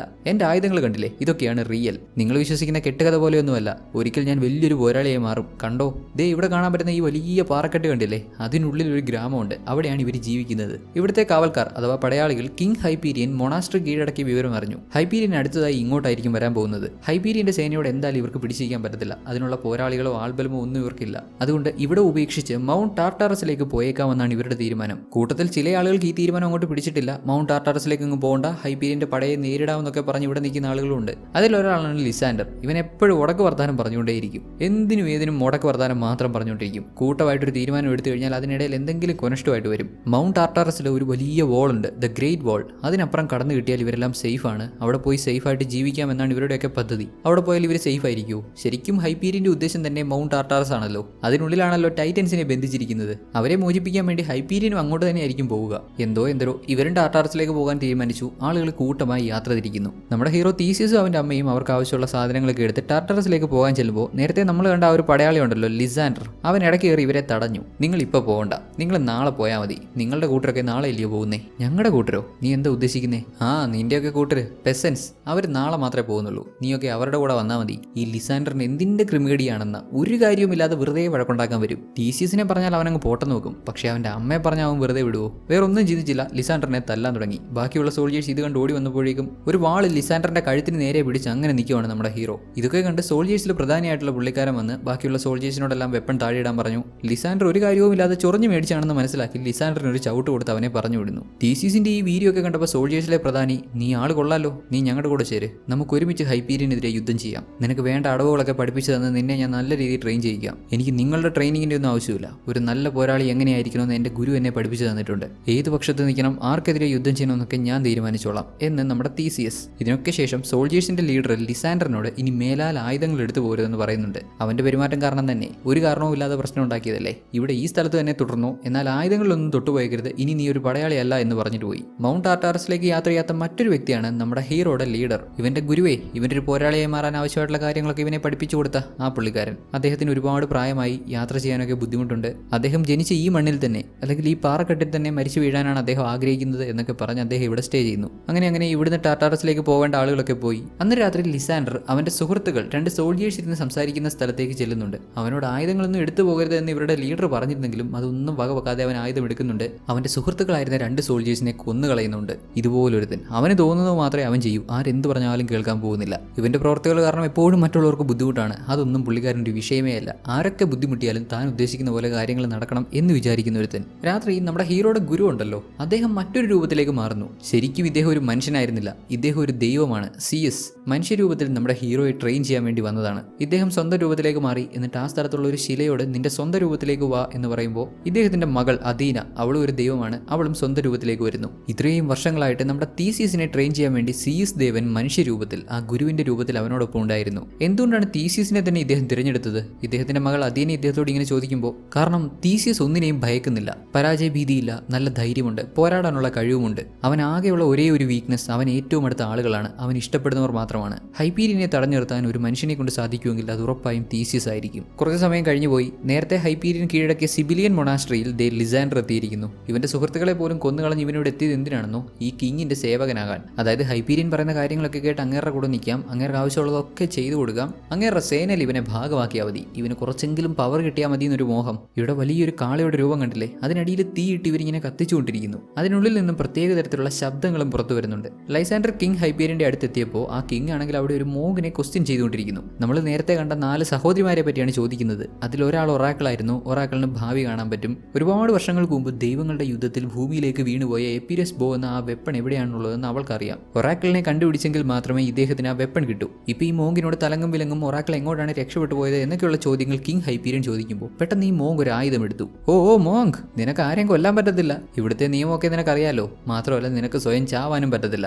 എന്തായാലും നീ നിയമങ്ങൾ തെറ്റിക്കത്തില്ലെന്ന് എനിക്കറിയാം. പിന്നെ എന്തിനാ നീ ആ ആയുധം എടുത്തേ? നിനക്ക് അതുകൊണ്ട് ഒരു കാര്യമില്ലല്ലോ എന്നങ്ങോട്ട് പറഞ്ഞ് നാവെടുത്തതും ഈ മോങ്ക് അയാളുടെ സ്വന്തം നാവ് മുറിച്ചു കളഞ്ഞു. നാക്കുണ്ടെങ്കിലല്ലേ കിങ് ഹൈപ്പീരിയൻ ചോദിക്കുന്ന ചോദ്യങ്ങൾക്ക് ഉത്തരം കൊടുക്കേണ്ടി വരത്തുള്ളൂ. ഒറാക്കിളിനെ പറ്റി ഒരു തരി ഇൻഫോർമേഷൻ പോലും കിങ് ഹൈപ്പീരിയന് കിട്ടാതിരിക്കാൻ, താൻ അറിയാതെ പോലും അങ്ങേരോടൊന്നും പറയാതിരിക്കാൻ വേണ്ടി സ്വന്തം നാവ് തന്നെ മുറിച്ചു കളഞ്ഞു. ഓ മോങ്ക്, നാവില്ലാതെ ഇവനെ കൊണ്ട് എങ്ങനെ സംസാരിക്കാൻ പറ്റും? ഇവനെ ആ ബീസിന് കൊടുത്തേക്ക്. ഒറാക്കിൾ എവിടെയാണെന്ന് അറിയുന്നത് വരെ ഇവനെ ഒന്നും ചെയ്യരുത്. ദെൻ ലിസാൻഡറിനോട് സംസാരിക്കുന്നു. ലിസാൻഡർ ഇവന്റെ സ്വന്തം സൈന്യത്തെ ചതിച്ചിട്ട് അവിടെ ഇങ്ങോട്ട് ഓടി വന്നതാണെന്ന് അറിഞ്ഞപ്പോൾ കിങ് ഹൈപ്പീരിയന് പോലും അത് ഒട്ടും അങ്ങോട്ട് ഇഷ്ടപ്പെടുന്നില്ല. നിനക്ക് മക്കളുണ്ടോ? ലിസാൻഡർ ഇല്ല എന്ന് ഉത്തരം പറഞ്ഞു. ആഫ്റ്റർ ഓൾ നീ ഒരു ചതിയനാണ്. നീ എന്റെ കൂടെ ചേർണമെന്ന് പറഞ്ഞ് ഇങ്ങോട്ട് ഓടി വന്നതല്ലേ. ആദ്യം നിന്നെ മാമോദീസ മുക്കണം എന്ന് കിങ് ഹൈപ്പീരിയൻ പറഞ്ഞതും കിങ്ങിന്റെ ഒരു സേവകൻ, ഒരു വലിയ ബീസ്റ്റ്, അതും ഒരു വലിയ മുഖംമൂടി, ഒരു മൃഗത്തിന്റെ പോലെയുള്ള മുഖംമൂടി ധരിച്ചിരിക്കുന്ന ഒരു വലിയ ബീസ്റ്റ് വരുന്നു. അവന്റെ മുഖംമൂടി പോലും ആയുധങ്ങളാണ്. അതിൽ പോലും വിഷം പുരട്ടിയിട്ടുണ്ട്. മുള്ളുകളുള്ള ആ ഒരു മുഖംമൂടിയിൽ ആരെങ്കിലും ഒന്ന് തൊട്ടാൽ തന്നെ അവർക്ക് വിഷമേൽക്കും. അങ്ങനെ കയ്യിലിട്ടിരിക്കുന്ന വെപ്പൺ കൊണ്ട് ലിസാൻഡറിന്റെ മുഖത്ത് വരിഞ്ഞ് അവന്റെ മുഖത്ത് മുറിവുണ്ടാക്കി. ചതിച്ചതിനുള്ള ശിക്ഷയാണേ. ശിക്ഷ തീർന്നിട്ടില്ല. ഇനി ലിസാൻഡറിന് ഒരിക്കലും മക്കളുണ്ടാവരുത്. അതിനുള്ള ഇവന്റെ കഴിവ് കൂടി അങ്ങ് നഷ്ടപ്പെടുത്തി കളഞ്ഞേക്ക എന്ന് കിങ് പറഞ്ഞപ്പോൾ ആ ആനിമൽ മോന്ത ഒരു ചുറ്റിക്കെടുത്ത് കിടുങ്ങാ മണിക്ക് തന്നെ അടിച്ച് പൊട്ടിച്ചു വിട്ടു. സിബനെയും സഹതാപം തോന്നിപ്പോയി. ശേഷം അന്ന് രാത്രി തന്നെ കിങ് ഹൈപ്പീരിയന്റെ പട തീസിയസിന്റെ ഗ്രാമത്തിലേക്ക് വരുന്നുണ്ട്. ഇവിടെ ജീവിച്ചിരുന്ന ഒരുപാട് ആളുകൾ ഇതിനോടകം ടാർട്ടാറസിലേക്ക് പുറപ്പെട്ടു കഴിഞ്ഞു. ഇനി പുറപ്പെടാനുള്ള വളരെ കുറച്ച് ആളുകളിൽ നമ്മുടെ തീസിയസും അവന്റെ അമ്മയും ഒക്കെ ഉണ്ടായിരുന്നു. രാവിലെ എഴുന്നേറ്റ് വരുന്ന നമ്മുടെ തീസിയസ് കാണുന്ന കാഴ്ചയാവട്ടെ, കിങ് ഹൈപ്പീരിയന്റെ ആളുകൾ ഇവിടെ വന്ന് തീസിയസിന്റെ അമ്മയെ പിടിച്ച് കൊല്ലാൻ ശ്രമിക്കുന്നത്. അതുകൊണ്ട് തീസിയസ് സൈനികർക്ക് നേരെ ഓടിച്ചെന്ന് കുറച്ച് സൈനികരെയൊക്കെ കൊന്നുകളയുന്നുണ്ട്. എന്നാൽ ഹൈപ്പീരിയന്റെ സൈന്യം ഇവന് നേരിടാൻ പറ്റുന്ന അത്ര ചെറുതല്ല. ഒരുപാട് സൈനികരുണ്ട്. കൂടുതൽ സൈനികർ വന്നതും തീസിയസിന് പിടിച്ചു നിൽക്കാൻ സാധിച്ചില്ല. തീസിയസിനെ അവർ തടഞ്ഞു. ഇതൊക്കെ കണ്ടുകൊണ്ട് പുറത്തു വന്ന ഹൈപ്പീരിയൻ തീസിയസിന്റെ മുന്നിൽ വെച്ച് തന്നെ അവന്റെ അമ്മയെ കൊന്നുകളയുന്നു. കിങ് ഹൈപ്പീരിയന്റെ ആർമിയിൽ ചേർന്ന ലിസാൻഡർ തീസിയസിനെ കൊല്ലാൻ ചെന്നപ്പോൾ രാജാവ് അവനെ തടഞ്ഞിട്ട്, ഇവന് നല്ല ആരോഗ്യമൊക്കെ ഇല്ലേ, ഇവനെ നമുക്ക് പണി ചെയ്യാൻ ഉപയോഗിക്കാം. ഇവനെ സാൾട്ട് മൈൻസിൽ പണിക്കിട്ടേക്ക്. ഇപ്പൊ കൊല്ലുന്നില്ലെന്നേ ഉള്ളൂ, നരകിപ്പിക്കാൻ തന്നെയാണ് ഹൈപ്പീരിയന്റെ ഉദ്ദേശം. ഇക്കാര്യങ്ങളൊക്കെ സ്വർഗത്തിലുള്ള ദൈവങ്ങൾ കാണുന്നുണ്ട്. എന്നാലും അവർ ഇക്കാര്യങ്ങളിലൊന്നും ഇടപെടാൻ തയ്യാറാവുന്നില്ല. സിയസ് ദേവന്റെ മക്കൾക്ക് ഭൂമിയിലുള്ള മനുഷ്യരെ സഹായിക്കണം, അതായത് നമ്മുടെ തീസിയസിനെ സഹായിക്കണം എന്നൊക്കെ ഉണ്ടെങ്കിലും ദൈവങ്ങൾ മനുഷ്യർ തമ്മിലുള്ള പ്രശ്നങ്ങളിൽ ഇടപെടാൻ പാടില്ല എന്നൊരു നിയമം ഇവർ വെച്ചിട്ടുണ്ട്. അതുകൊണ്ട് തന്നെ സിയസ് ദേവൻ കർക്കശമായി പറയുന്നുണ്ട്, ഒരു കാരണവശാലും ദൈവം മനുഷ്യർ തമ്മിലുള്ള പ്രശ്നങ്ങളിൽ ഇടപെടാൻ പാടില്ല, അവരെ സഹായിക്കാൻ പാടില്ല, ഒരു തരത്തിലും അവർക്ക് അനുകൂലമാവുന്ന രീതിയിലോ പ്രതികൂലമാവുന്ന രീതിയിലോ ഒരു ഇമ്പാക്ട് ഉണ്ടാക്കാനും പാടില്ല എന്ന് പ്രത്യേകം പറയുന്നുണ്ട്. ഇവർ ദൈവങ്ങളാണ്, എല്ലാത്തിനെയും കൺട്രോൾ ചെയ്യുന്നവരാണ്. എന്നാൽ ഇവരിവിടെ ഹെൽപ്ലെസ് ആണ്. നിയമങ്ങൾ ഉള്ളതുകൊണ്ട് തന്നെ അതനുസരിക്കുകയല്ലാതെ വേറെ വഴിയില്ല. ഇപ്പൊ ഭൂമിയിലാവട്ടെ നമ്മുടെ ഹീറോ തീസിയസ് അടക്കം ഹൈപ്പീരിയന് പിടിക്കാൻ സാധിച്ച എല്ലാവരെയും അവർ അടിമപ്പണി ചെയ്യിപ്പിക്കുവാണ്. ഒരുപാട് സമയം തളർത്തി കളയുന്ന പോലെ പണിയെടുപ്പിക്കുന്നുണ്ട്. വിശ്രമ സമയം വളരെ തുച്ഛവും. ഇങ്ങനെ പണിയെടുത്താൽ അധിക നാൾ ഇവരൊക്കെ ജീവനോടെ ഉണ്ടാവാനുള്ള സാധ്യതയില്ല. ഇവരൊക്കെ ഇങ്ങനെ കഷ്ടപ്പെട്ട് പണിയെടുക്കുന്നതിനിടെ അല്പസമയം ഒന്ന് റെസ്റ്റ് കിട്ടിയപ്പോൾ അവിടെയുള്ള കുളത്തിൽ നിന്ന് അവരൊക്കെ വെള്ളം കുടിക്കുന്നു. നമ്മുടെ ഹീറോ അതിനു പോലും തയ്യാറാവുന്നില്ല. അവന്റെ അമ്മയെ നഷ്ടപ്പെട്ട വിഷമത്തിൽ വെള്ളം കുടിക്കാൻ പോലും തയ്യാറാവാതെ അവിടെ മാറിയിരിക്കുന്നുണ്ട്. ഇന്നേരമാണ് ഹൈപ്പീരിയന്റെ സോൾജേഴ്സിന്റെ തടവിൽ 4 സ്ത്രീകൾ അങ്ങോട്ട് വരുന്നത്. നമ്മൾ തുടക്കത്തിൽ കണ്ടിട്ടുണ്ടായിരുന്ന ആ സിസ്റ്റേഴ്സ് തന്നെ ഹൈപ്പീരിയൻ എങ്ങനെയോ ഇവരുടെ ടെമ്പിൾ കണ്ടുപിടിച്ചു. ഒറാക്കിൾ ഉൾപ്പെടെയുള്ള ആ 4 സ്ത്രീകൾ ഇപ്പോൾ അവന്റെ തടവിലാണ്. ഇവർ 4 പേരിൽ ആരാണ് യഥാർത്ഥ ഒറാക്കിൾ എന്ന് ഇപ്പോഴും അങ്ങനെ കണ്ടുപിടിക്കാൻ സാധിച്ചിട്ടില്ലെന്ന് മാത്രം. നമ്മുടെ ഹീറോ ഒക്കെ ഇരിക്കുന്ന അതുവഴി ഇവരിങ്ങനെ നടന്നു പോകുമ്പോൾ ഒറാക്കിൾ ഫേദ്ര നമ്മുടെ ഹീറോയുടെ കാലിൽ അറിയാതെ ഒന്ന് തട്ടുന്നുണ്ട്. ഉടനടി അവൾക്കൊരു വിഷൻ ഉണ്ടായി, ഫ്യൂച്ചറിൽ സംഭവിക്കാൻ പോകുന്ന ഒരു കാര്യം. അതിലവൾ കണ്ടതോ കിങ് ഹൈപ്പീരിയൻ വിജയിക്കുന്നതായിട്ടും അയാളുടെ കൂടെ നമ്മുടെ ഹീറോ തീസിയസ് ആ അത്ഭുത ശക്തിയുള്ള ആയുധം ആ ബോയും പിടിച്ച് നിൽക്കുന്നതായിട്ടും ഇരുവരുടെയും മുന്നിലായിട്ട് ആരുടെയോ ശവം വെച്ചിരിക്കുന്നതായിട്ടും ഒക്കെയാണ്. ഹൈപ്പീരിയനും തീസിയസും ഒരു വള്ളത്തിൽ നിൽക്കുന്ന പോലെയാണ് കണ്ടത്. വലിയ തിര അങ്ങോട്ട് അടിച്ചു കയറി വരുന്നതായിട്ട് ഇവൾ കാണുന്നുണ്ട്. ഇങ്ങനെ ഒരു വിഷൻ കണ്ടതോടെ തീസിയസിന് ഈ യുദ്ധത്തിൽ എന്തോ വ്യക്തമായ റോൾ ഉണ്ടെന്ന് ഇവൾ മനസ്സിലാക്കുന്നുണ്ട്. ഫേദ്ര നേരെ ചെന്ന് വെള്ളം കോരി കുടിക്കുന്നു. അവളുടെ തൊട്ടടുത്ത് തന്നെ വെള്ളം കുടിച്ചുകൊണ്ടിരുന്ന ഒരു വ്യക്തിയോട് തീസിയസിനെ പറ്റി ചോദിച്ചപ്പോൾ, ഓ അവൻ ഇന്ന് രാത്രി തന്നെ സർവൈവ് ചെയ്യുമെന്ന് തോന്നുന്നില്ല, കണ്ടില്ലേ ഇതുവരെ അവൻ ഒരു തുള്ളി വെള്ളം പോലും കുടിച്ചിട്ടില്ല, ഈ അവസ്ഥയിൽ അവൻ എങ്ങനെ അതിജീവിക്കാനാണ്? അതിന് ഫേദ്ര, ഇന്ന് രാത്രി നിങ്ങൾ തയ്യാറായിരിക്കണം, എന്തിനും തയ്യാറായിരിക്കണം എന്ന് പറഞ്ഞിട്ട് കുറച്ച് വെള്ളം അവളുടെ വായിലെടുത്ത് നമ്മുടെ ഹീറോയുടെ അടുത്ത് ചെന്ന് മറ്റാരും കാണാതെ അവന്റെ വായിലേക്ക് അങ്ങനെ തുപ്പിക്കൊടുക്കും. അത് കാണുമ്പോൾ എന്തരോ പോലെ വരും. ഹെൻറി കാവിൽ ഇതൊക്കെ അഭിനയിക്കാൻ സമ്മതിച്ചു. വെൽ, തീസിയസ് ഇന്ന് രാത്രി ജീവനോടെ ഉണ്ടാവേണ്ടത് ഇപ്പോൾ ഫേദ്രയുടെ കൂടി ആവശ്യമാണ്. അവൾ കണ്ട വിഷൻ പ്രകാരം തീസിയസ് ജീവനോടെ ഉണ്ടാവണം. ഇനി നടക്കാൻ പോകുന്ന യുദ്ധത്തിൽ തീസിയസിന് എന്തോ ഇമ്പോർട്ടൻ്റ് ആയിട്ടുള്ള റോൾ ഉണ്ടെന്ന് മനസ്സിലാക്കിയാണ് അവൾ ഇങ്ങനെ ചെയ്യുന്നത്. അന്ന് രാത്രി ഈ 4 സഹോദരിമാർ അവരുടേതായിട്ടുള്ള രീതിയിൽ പ്രാർത്ഥിക്കുമ്പോൾ ഗാഡ്സ് ഇത് കണ്ടിട്ട് ഇവരെന്തോ പ്ലാൻ ചെയ്യുവാണെന്ന് വിചാരിച്ച് അവരിരിക്കുന്ന മുറിയിലേക്ക് കയറി ചെല്ലുന്നു. ഗാഡ്സ് വിചാരിച്ചുള്ളത് തെറ്റൊന്നുമില്ല. ശരിക്കും അവർ പ്ലാൻ ചെയ്ത് തന്നെയാണ് അങ്ങനെയൊക്കെ ചെയ്തത്. 4 ആളുടെയും കയ്യിൽ വെപ്പൺസ് ഉണ്ടായിരുന്നു. 4 പേരും കിട്ടിയ തക്കത്തിന് ഗാഡ്സിനെ ആക്രമിച്ച് വീഴ്ത്തിയിട്ട് കൂട്ടത്തിലെ ഒറാക്കിൾ മാത്രം, അതായത് നമ്മുടെ ഫേദ്ര മാത്രം നമ്മുടെ ഹീറോയെയും വിളിച്ച് അവിടുന്ന് ഓടി പോകുന്നു. ബാക്കി 3 സിസ്റ്റേഴ്സിനും കൂടെ രക്ഷപ്പെട്ട് പൊക്കൂടായിരുന്നോ എന്ന് ചോദിച്ചാൽ അവിടെ ഇനിയും ഗാർഡ്സ് ഉണ്ട്. മറ്റ് ഗാർഡ്സിനെ തടഞ്ഞു നിർത്താനായിട്ട് അവർ മൂന്നുപേരും അവിടെ നിൽക്കേണ്ടത് അനിവാര്യമാണ്. ഈ വലിയ യുദ്ധം ജയിക്കുക, ഹൈപ്പീരിയനെ തടഞ്ഞു നിർത്തുക എന്നുള്ളതാണ് ഇവരുടെ എല്ലാവരുടെയും ഉദ്ദേശം. അതിനുവേണ്ടി സ്വന്തം ജീവൻ കൊടുക്കാൻ പോലും ഇവരെല്ലാം തയ്യാറാണ്. ഹീറോയിനും അവിടുന്ന് രക്ഷപ്പെട്ടു പോയതുകൊണ്ട് ഹൈപ്പീരിയൻ ഭയങ്കര ദേഷ്യത്തിലായി. പ്രത്യേകിച്ച് ആ 4 സ്ത്രീകളിൽ ഒരാൾ രക്ഷപ്പെട്ടു പോയതുകൊണ്ട്. ഇനിയിപ്പോൾ രക്ഷപ്പെട്ടു പോയ ആളാണോ ഒറാക്കിൾ, അതോ ഇവിടെയുള്ള 3 പേരിൽ ആരെങ്കിലും ആണോ ഒറാക്കിൾ എന്നുള്ള കാര്യം ഇങ്ങേർക്ക് ഇപ്പോഴും വ്യക്തമല്ല. അവിടെയുള്ള 3 സ്ത്രീകളെയും തല്ലി ചതച്ച് ഒരു പരുവമാക്കി അവരെ ക്വസ്റ്റ്യൻ ചെയ്യുന്നുണ്ട്. നിങ്ങളിൽ ആരാണ് ഒറാക്കിൾ, സത്യം പറയാന്നൊക്കെ പറഞ്ഞ് ചോദിക്കുമ്പോൾ അതിൽ 3 സ്ത്രീകളും താനാണ് ഒറാക്കിൾ എന്ന് പറയുന്നു. ആരും വിട്ടുകൊടുക്കുന്നില്ല. എത്ര തവണ എങ്ങനെയൊക്കെ ചോദിച്ചിട്ടും മൂവരും ഒറാക്കിളാണെന്നാണ് പറയുന്നത്. ഒരുമാതിരി അങ്ങ് ദേഷ്യത്തിലായ ഹൈപ്പീരിയൻ ആവട്ടെ അങ്ങേറെ ഒരു സോൾജിയറിനെ തന്നെ കുത്തിക്കൊല്ലുന്നുണ്ട്. എന്നിട്ട് നാട് നീളെ രക്ഷപ്പെട്ടു പോയവർക്ക് വേണ്ടി അന്വേഷണവും നടത്തുന്നുണ്ട്. ദേ കണ്ടില്ലേ, ഹൈപ്പീരിയന്റെ ആളുകൾ കപ്പലുകളിൽ എല്ലായിടത്തും തിരിച്ചു നടത്തുന്നു. ഈവൻ നമ്മുടെ ഹീറോയിനും ഉള്ള സ്ഥലത്തേക്ക് വരെ അവർ വരുന്നുണ്ട്. കഴിഞ്ഞ ദിവസം ഹൈപ്പീരിയന്റെ ഒക്കെ പിടിയിൽ നിന്ന് നമ്മുടെ ഹീറോയിനും മാത്രമല്ല രക്ഷപ്പെട്ടത്, ഇവരുടെ കൂടെ ഒരു മോങ്ക് രക്ഷപ്പെട്ടിരുന്നു. ഒറാക്കിളിനെ പറ്റിയുള്ള സത്യങ്ങൾ ഒരിക്കലും ഹൈപ്പീരിയനോട് പറയാതിരിക്കാൻ വേണ്ടി തന്റെ സ്വന്തം നാവ് വരെ മുറിച്ചു കളഞ്ഞ മോങ്കില്ലേ, അദ്ദേഹമുണ്ട്. ഹൈപ്പീരിയന്റെ തടവിലായിരുന്ന ഒരു കള്ളനുണ്ട്, മറ്റൊരു വ്യക്തിയുണ്ട്. ഇവരുള്ള സ്ഥലത്തേക്ക് വരുന്ന ഹൈപ്പീരിയന്റെ സോൾജിയേഴ്സ് കാണാതെ മറഞ്ഞു നിന്ന് തന്ത്രപരമായി സോൾജിയേഴ്സിനെ അവർ നേരിടുന്നു. കൃത്യമായി പ്ലാൻ ചെയ്ത് നേരിട്ടതുകൊണ്ട് തന്നെ സോൾജിയേഴ്സ് ഇവരെക്കാൾ എണ്ണത്തിൽ കൂടുതലുണ്ടായിരുന്നെങ്കിലും ഇവർക്ക് അവരെയൊക്കെ ഔട്ട്സ്മാർട്ട് ചെയ്യാൻ പറ്റുന്നുണ്ട്. എന്നാൽ അങ്ങനെ അങ്ങ് തോറ്റു കൊടുക്കുന്നവരാണോ ഹൈപ്പീരിയന്റെ ആർമി? അവരുടെ ആർമിയിൽ ഒരുപാട് ആളുകളുണ്ട്. നിമിഷ നേരങ്ങൾക്കുള്ളിൽ തന്നെ നമ്മുടെ ഹീറോയ്ക്കൊക്കെ കൊന്നുകളയാൻ സാധിച്ച സോൾജിയേഴ്സിനേക്കാളും ഇരട്ടിയിലധികം സോൾജിയേഴ്സ് ഇവർക്ക് നേരെ വരുന്നു. ഇനിയിപ്പോൾ ഹീറോയ്ക്കൊക്കെ ഫൈറ്റ് ചെയ്ത് നിൽക്കാൻ പറ്റുമെന്ന് തോന്നുന്നില്ല. ഒരുപാട് സോൾജിയേഴ്സ് അവിടെ എത്തിക്കഴിഞ്ഞു. ഇങ്ങനെ ഇവരാകെ സ്റ്റക്കായി നിൽക്കുന്ന അവസ്ഥയിൽ സ്വർഗ്ഗത്തിലുള്ള ഒരു ദൈവം, സീസ് ദേവന്റെ മകൻ, ഇവരെ സഹായിക്കാൻ വേണ്ടി നേരെ ഭൂമിയിലേക്ക് ചാടുന്നു. സീസ് ദേവൻ മുമ്പ് തന്നെ കൃത്യമായി പറഞ്ഞിരുന്നതാണ് ഒരു കാരണവശാലും മനുഷ്യരെ സഹായിക്കരുതെന്ന്. മനുഷ്യർക്ക് മുന്നിൽ ദൈവങ്ങളുടെ യഥാർത്ഥ രൂപം വെളിപ്പെടുത്താൻ പാടില്ലെന്നൊക്കെയുണ്ട്. അതൊന്നും അത്ര സീരിയസ് ആയിട്ട് എടുക്കാതെ സീസിന്റെ മകൻ ഭൂമിയിലേക്ക് ചാടി കടലിൽ വലിയൊരു ചലനം ഉണ്ടാക്കുന്നു. അതോടെ വലിയ തരത്തിൽ തിരയുണ്ടാവുന്നു. കൃത്യസമയത്ത് നമ്മുടെ ഹീറോയും കൂടെയുള്ളവരും ഒരു പാറയുടെ പുറകിലായി ഒളിച്ചു. പെട്ടെന്ന് ഇങ്ങനെ തിരയുണ്ടായപ്പോൾ കൺഫ്യൂസ്ഡായി നിന്ന ഹൈപ്പീരിയന്റെ സോൾജിയേഴ്സ് എല്ലാവരും തിരയിൽ വിട്ട് മരിച്ചും പോകുന്നു. ദേ കണ്ടില്ലേ, ശരീരം മുഴുവൻ കറുത്ത അഴുക്കൊക്കെ ആയിട്ട് ഇവർ വന്നിരിക്കുന്നത്. അത്രത്തോളം വലിയൊരു തിരയാണ് ഉണ്ടായത്. കടലിനടിയിലുണ്ടായിരുന്ന അഴുക്കുകൾ പോലും തെറിച്ചു വന്ന് വീണു. ഇവിടെ വെച്ച് നമ്മുടെ ഹീറോയിനും സംസാരിക്കുമ്പോൾ ഹീറോയുടെ അമ്മയെ പറ്റിയൊക്കെ ചോദിക്കുന്നുണ്ട്. ഹൈപ്പീരിയൻ കൊന്നു കളഞ്ഞ നമ്മുടെ ഹീറോയുടെ അമ്മയുടെ മൃതദേഹം അനാഥ ശവം പോലെ ആ സ്ഥലത്ത് തന്നെ കിടപ്പുണ്ട്. ഇവന്റെ അമ്മ ഒരു കടുത്ത ദൈവവിശ്വാസിയായിരുന്നല്ലോ. അതുകൊണ്ട് തന്നെ അവരുടെ ശവം ഒരിക്കലും അങ്ങനെ അനാഥ ശവം പോലെ കിടക്കാൻ പാടില്ല. പ്രോപ്പറായിട്ട് സംസ്കാര ചടങ്ങുകളൊക്കെ ചെയ്ത് അവരെ അടക്കണമെന്ന് നമ്മുടെ ഹീറോയിൻ പറയുന്നുണ്ട്. ഇത് കേൾക്കുന്ന ഹീറോയ്ക്കും അവൾ പറയുന്നത് ശരിയാണെന്ന് തോന്നിയിട്ട് അവന്റെ അമ്മയുടെ മൃതദേഹം കണ്ടുപിടിച്ച് അത് പൊതിഞ്ഞ് അവരുടെ വിശ്വാസപ്രകാരമുള്ള കർമ്മങ്ങളൊക്കെ ചെയ്ത് അവരെ അടക്കാൻ കൊണ്ടുപോകുന്നു. ഇവരൊക്കെ ജീവിക്കുന്നത് തന്നെ വലിയ ഒരു പാറയിൽ ഉണ്ടാക്കിയെടുത്ത ഒരു ഗ്രാമത്തിലാണെന്ന് പറഞ്ഞിരുന്നല്ലോ. ശവം അടക്കുന്ന സ്ഥലത്തും ഇതുപോലെ കുറെ പാറകൾ തള്ളി നിൽപ്പുണ്ട്. നമ്മുടെ ഹീറോ അതിലൊരു പാറയിൽ ടച്ച് ചെയ്തപ്പോൾ അതിലെന്തോ തിളങ്ങുന്ന പോലെ അവന് ഫീൽ ചെയ്തു. അതിനുള്ളിൽ എന്തോ രഹസ്യം ഒളിച്ചിരിപ്പുണ്ടല്ലോ എന്ന് വിചാരിക്കുന്ന നമ്മുടെ ഹീറോ ആ പാറ പൊട്ടിക്കാൻ തീരുമാനിച്ചു. അടിച്ച് പൊട്ടിച്ചപ്പോഴാവട്ടെ അതിനുള്ളിൽ ആ അത്ഭുത ആയുധം എപ്പിയസ് ബോ. കോടാനുകോടിക്കണക്കിന് വർഷങ്ങൾക്ക് മുമ്പ് ദൈവങ്ങൾ തമ്മിൽ സ്വർഗ്ഗത്തിൽ വെച്ചുണ്ടായ ഫൈറ്റിനിടയിൽ ഭൂമിയിലേക്ക് വീണുപോയ ആ അത്ഭുത ശക്തിയുള്ള ആയുധം. ദൈവങ്ങൾ ഭൂമിയിൽ തടങ്കലിലാക്കിയിരിക്കുന്ന ടൈറ്റൻസിനെ പുറത്തു കൊണ്ടുവരാൻ ശക്തിയുള്ള അത്രത്തോളം പവർഫുൾ ആയിട്ടുള്ള ആയുധം. ഹൈപ്പീരിയൻ ഈ ആയുധം കണ്ടുപിടിക്കുന്നതിന് മുമ്പ് തന്നെ നമ്മുടെ ഹീറോയ്ക്ക് ഈ ആയുധം കിട്ടി. ഇതിന്റെ പ്രത്യേകത കണ്ടില്ലേ, അതിൽ ജസ്റ്റ് ഇങ്ങനെ ഒന്ന് ഹോൾഡ് ചെയ്യുമ്പോൾ തന്നെ അതിൽ അമ്പ് ഓട്ടോമാറ്റിക്കലി പ്രത്യക്ഷപ്പെടും. അതായത് ഇതിൽ നിന്ന് എത്ര അമ്പ് ഫയർ ചെയ്യാന്നുള്ളതിനൊരു ലിമിറ്റ് ഒന്നുമില്ല. നമ്മൾ എത്ര തവണ ചെയ്യുന്നോ അതിനനുസരിച്ച് അമ്പുകൾ പൊക്കോണ്ടേയിരിക്കും. എന്തായാലും ഈ അത്ഭുത വെപ്പണൊക്കെ കണ്ടുപിടിച്ച് നമ്മുടെ ഹീറോ ഇങ്ങനെ നിൽക്കുമ്പോൾ പെട്ടെന്ന് ആരോ ഇവനെ ആക്രമിക്കുന്നു. ആരാണെന്ന് നോക്കിയപ്പോഴോ ഹൈപ്പീരിയന്റെ സേനയിലെ ഏറ്റവും ശക്തനായവൻ, മൃഗത്തിന്റെ പോലത്തെ മുഖംമൂടി ഉണ്ടാക്കി ധരിക്കുന്ന അത്ര ക്രൂരനായ ഹൈപ്പീരിയൻ എന്ത് പറഞ്ഞാലും അത് അക്ഷരം പ്രതി അനുസരിക്കുന്ന ഒരുത്തൻ. നമ്മുടെ ഹീറോയുടെ 3 മടങ്ങുണ്ടവൻ. അവനുമായിട്ടൊക്കെ ഫൈറ്റ് ചെയ്ത് പിടിച്ചിരിക്കാൻ ഹീറോ കുറേ പാടുപെടും. അവന്റെ ആദ്യത്തെ അടിയിൽ തന്നെ ഹീറോയുടെ കയ്യിൽ നിന്ന് എപ്പിയസ് ബോ തെറിച്ചുപോയി. ആയുധം പോലും ഇല്ലാത്ത അവസ്ഥയിൽ തീസിയസിന് എങ്ങനെ അവനോട് ഫൈറ്റ് ചെയ്ത് നിൽക്കാൻ സാധിക്കും? തല്ലുകൊണ്ട് തീസിയസ് വീഴും എന്നൊരു അവസ്ഥയായി. ഇനിയിപ്പോൾ പ്രത്യേകിച്ച് ഒന്നും ചെയ്യാനില്ല എന്നൊരു സിറ്റുവേഷൻ ആയപ്പോൾ കിട്ടിയ വാക്കിന് ആ ആനിമൽ മോന്തയുടെ സ്യൂട്ടിന്റെ കൂടെ ഉണ്ടായിരുന്ന ഒരു ആയുധം വലിച്ചൂരിയെടുത്ത് അവനെ തന്നെ വെട്ടി. വെട്ടുകൊണ്ടതും ആനിമൽ മോന്ത ചെറുതായിട്ടൊന്ന് സ്റ്റക്കായി പോയി. അല്ലെങ്കിലും വലിയ ജയന്റ് ക്രീച്ചേഴ്സിനൊക്കെ റിഫ്ലക്സസ് കുറവായിരിക്കുമല്ലോ. നല്ലൊരു വെട്ടൊക്കെ കൊണ്ടുകഴിഞ്ഞാൽ പൊങ്ങി വരാൻ സാധാരണ മനുഷ്യരെടുക്കുന്നതിലും കൂടുതൽ സമയം എടുക്കും. ഈ അവസരം നമ്മുടെ ഹീറോ നല്ല വെടിപ്പായിട്ട് യൂസ് ചെയ്തു. അവന്റെ ആയുധം ഉപയോഗിച്ച് തന്നെ അവനെ തല്ലി താഴെയിടുന്നു. അവന്റെ ആയുധങ്ങൾ എത്രയ്ക്ക് മാരകമാണെന്നോ അവന്റെ പല ആയുധങ്ങളിലും അവൻ വിഷം പുരട്ടിയിട്ടുണ്ട്. ഇപ്പൊ അതെല്ലാം അവന് തന്നെ പണിയായി വന്നു. അങ്ങനെ ഫൈനലി ആനിമൽ മോന്തയുടെ തല വെട്ടി അവനെ കൊന്നു കളഞ്ഞു. ഇതേസമയം നമ്മുടെ ഹീറോയിനൊക്കെ ഇരിക്കുന്ന അവിടെ ഇവരുടെ കൂട്ടത്തിലുള്ള ഒരു പുള്ളിക്കാരൻ പതിയെ നടന്ന് ഇവരുടെ അടുത്ത് വന്ന് ഹൈപ്പീരിയൻ ഇവിടെ എത്തി എന്ന് പറഞ്ഞിട്ട് ആ പുള്ളിക്കാരൻ മരിച്ചു വീഴുന്നു. നോക്കുമ്പോൾ എന്തുട്ടാ സംഭവം, ഇവന്റെ പുറത്തൊരു ആയുധം കുത്തി ഇറങ്ങിയിട്ടുണ്ടായിരുന്നു. ഹൈപ്പീരിയന്റെ സേന ഈ സ്ഥലം മുഴുവൻ ചുറ്റി വളഞ്ഞു കഴിഞ്ഞു. ഇനി ഇവർക്ക് രക്ഷപ്പെടാൻ ഒരു സാധ്യതയുമില്ല. എന്തോ ഭാഗ്യത്തിന് കറക്റ്റ് സമയത്ത് നമ്മുടെ ഹീറോ അങ്ങോട്ട് വരുന്നുണ്ട്. അവന്റെ കയ്യിൽ ഭൂമിയിലെ ഏറ്റവും പവർഫുൾ ആയിട്ടുള്ള വെപ്പണും. അധികം ഒന്നും ചിന്തിച്ച് നിൽക്കുന്നില്ല. ഹീറോയിനൊക്കെ പിടിക്കാൻ ശ്രമിച്ച ആളുകൾക്ക് നേരെ അമ്പ് ചെയ്തു. അങ്ങനെ ഒരു തവണ കൂടി ഹൈപ്പീരിയന്റെ ആളുകളെ തകർത്ത് ഇവർക്ക് രക്ഷപ്പെടാൻ സാധിക്കുന്നു. അത്യാവശ്യം ഒരു സേഫ് ഡിസ്റ്റൻസിലായി കഴിഞ്ഞ് നമ്മുടെ ഹീറോയുടെ ശരീരത്തുണ്ടായ മുറിവുകളിലൊക്കെ ഹീറോയിൻ മരുന്ന് വെച്ച് കൊടുക്കുന്നുണ്ട്. നേരത്തെ ആ ആനിമൽ മോന്തമായിട്ട് ഫൈറ്റ് ചെയ്തപ്പോൾ നമ്മുടെ ഹീറോയ്ക്ക് കാര്യമായിട്ടുള്ള പ്രശ്നം പറ്റിയിട്ടുണ്ടായിരുന്നു. ഇവന്റെ ശരീരത്തിലുണ്ടായിരുന്ന ചതവുകളും മുറിവുകളും ഒക്കെ ഭേദമാവാനുള്ള മരുന്നൊക്കെ വെച്ച് കൊടുത്തു. ഇപ്പൊ തീസിയസിന്റെ വ്യൂസിൽ ചെറിയ ചില മാറ്റങ്ങളൊക്കെ വന്നിട്ടുണ്ട്. ഇത്രയും നാൾ ദൈവമില്ല, ദൈവമൊക്കെ കെട്ടുകഥകളാണെന്ന് പറഞ്ഞിട്ട് അവൻ ഇപ്പോൾ ദൈവത്തെ വിശ്വസിക്കുന്നുണ്ട്. എങ്ങനെ വിശ്വസിക്കാതിരിക്കും? എപ്പിയസ് ബോ പോലെയുള്ള അത്ര പവർഫുൾ ആയിട്ടുള്ള ആയുധമല്ലേ യൂസ് ചെയ്തത്. അതിൽ ജസ്റ്റ് ഒന്ന് ഹോൾഡ് ചെയ്തപ്പോൾ തന്നെ അമ്പ് പ്രത്യക്ഷപ്പെടുന്നത് കണ്ടപ്പോൾ തന്റെ അമ്മ പറഞ്ഞ കാര്യങ്ങളൊക്കെ സത്യമാണെന്നും അവർ പറഞ്ഞ പറഞ്ഞു തന്നിട്ടുള്ള കഥകളെല്ലാം യഥാർത്ഥത്തിൽ സംഭവിച്ചതാണെന്നും ഹീറോ തിരിച്ചറിഞ്ഞു.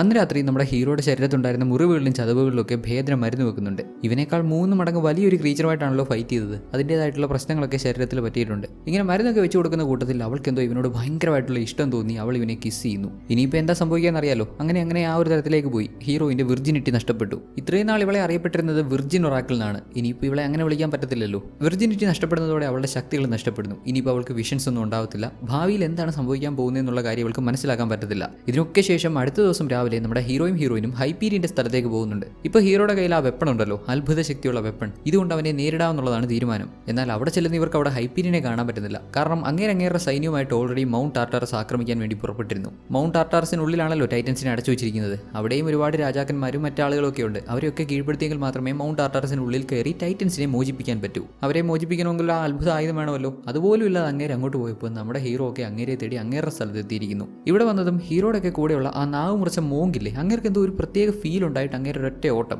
ഓടി ചെല്ലുന്നത് നമ്മൾ നേരത്തെ കണ്ടിട്ടുണ്ടായിരുന്ന ഒരു കാളക്കൂറ്റൻ പ്രതിമയുടെ അടുത്തേക്കാണ്. ആ പ്രതിമ എങ്ങനെയും തട്ടിമറിച്ചിടാനാണ് ഇങ്ങേരുടെ ശ്രമം. എന്താ സംഭവം എന്ന് ബാക്കിയുള്ളവർക്ക് മനസ്സിലാവുന്നില്ല. ഇങ്ങേര് നേരത്തെ തന്നെ ഇങ്ങേരുടെ നാവ് മുറിച്ച് കളഞ്ഞതുകൊണ്ട് അങ്ങേർക്ക് എന്താണ് കാര്യമെന്ന് പറയാനും പറ്റുന്നില്ല. ഇയാൾക്ക് ഇത് എന്താണ് പ്രാന്തായി പോയെന്നൊക്കെ കരുതി ബാക്കിയുള്ള ആളുകൾ അയാളെ പിടിച്ചു മാറ്റാൻ തുടങ്ങുമ്പോൾ നമ്മുടെ ഹീറോയിന് പെട്ടെന്നൊരു വല്ലാത്ത ഫീല്. അവിടെയുള്ള ആ വലിയ പ്രതിമയ്ക്കുള്ളിൽ നിന്നും അവൾക്ക് അവളുടെ സഹോദരിമാരുടെ ശബ്ദം കേൾക്കുന്നു. തുടർന്ന് ഇവരെല്ലാവരും കൂടെ ആ വലിയ പ്രതിമ തള്ളി താഴെയിട്ട് പൊട്ടിക്കുമ്പോഴാവട്ടെ ഭേദരയുടെ 3 സഹോദരിമാർ അതിനുള്ളിലുണ്ട്. ഹൈപ്പീരിയൻ ഈ 3 പെണ്ണുങ്ങൾക്ക് കൊടുത്ത മാരക ശിക്ഷ. ഇത്രയും സമയം ആ 3 പെണ്ണുങ്ങളെയും ഈ സ്റ്റാച്ചുവിനകത്തിട്ട് അതിനിടയിൽ തീ കൊടുത്തുകൊണ്ടേയിരുന്നു. ഒന്ന് ആലോചിച്ച് നോക്കിയേ, ഇത്രയും മണിക്കൂറുകൾ വെന്തുരുകി അതിനകത്തിരിക്കേണ്ട അവസ്ഥ. ഇവരെ കാളക്കൂരനെ മറിച്ചിടുന്ന സമയത്ത് ഇവളുടെ സഹോദരിമാർക്ക് ജീവൻ ഉണ്ടായിരുന്നെങ്കിലും നിമിഷ നേരങ്ങൾക്കുള്ളിൽ തന്നെ അവർ 3 പേരും മരിച്ചു പോകുന്നു. ഇങ്ങനെ നിൽക്കുമ്പോഴാണ് ഇവർ മറ്റൊരു കാര്യം മനസ്സിലാക്കുന്നത്. ആക്ച്വലി നമ്മുടെ ഹീറോ ഒക്കെ ഇങ്ങോട്ട് വരുമെന്ന് ഹൈപ്പീരിയൻ നേരത്തെ മനസ്സിലാക്കിയിരുന്നു. ഇവരെ കൊടുക്കാൻ വേണ്ടി ഹൈപ്പീരിയന്റെ കുറെ ആളുകൾ ഇവിടെ ഉണ്ടായിരുന്നു. അവർ നമ്മുടെ ഹീറോയൊക്കെ ആക്രമിക്കുന്നു. അവന്റെ പക്കലുള്ള അത്ഭുത ആയുധം സ്വന്തമാക്കാൻ ശ്രമിക്കുന്നു. ഹൈപ്പീരിയന്റെ സൈന്യത്തിലുള്ളത് മനുഷ്യർ മാത്രമല്ല, മൃഗങ്ങളും അവന്റെ സൈന്യത്തിലുണ്ട്. വലിയ ഒരു കഴുകൻ, ഒരു നായ. അവസരം കിട്ടിയാൽ ഈ മൃഗങ്ങൾ പോലും ഫൈറ്റിൽ ഇടപെടും. ഫൈറ്റിനിടെ ഹീറോയുടെ പക്കലുണ്ടായിരുന്ന ആയുധം അവന്റെ കയ്യിൽ നിന്ന് വീണു പോകുന്നുണ്ട്.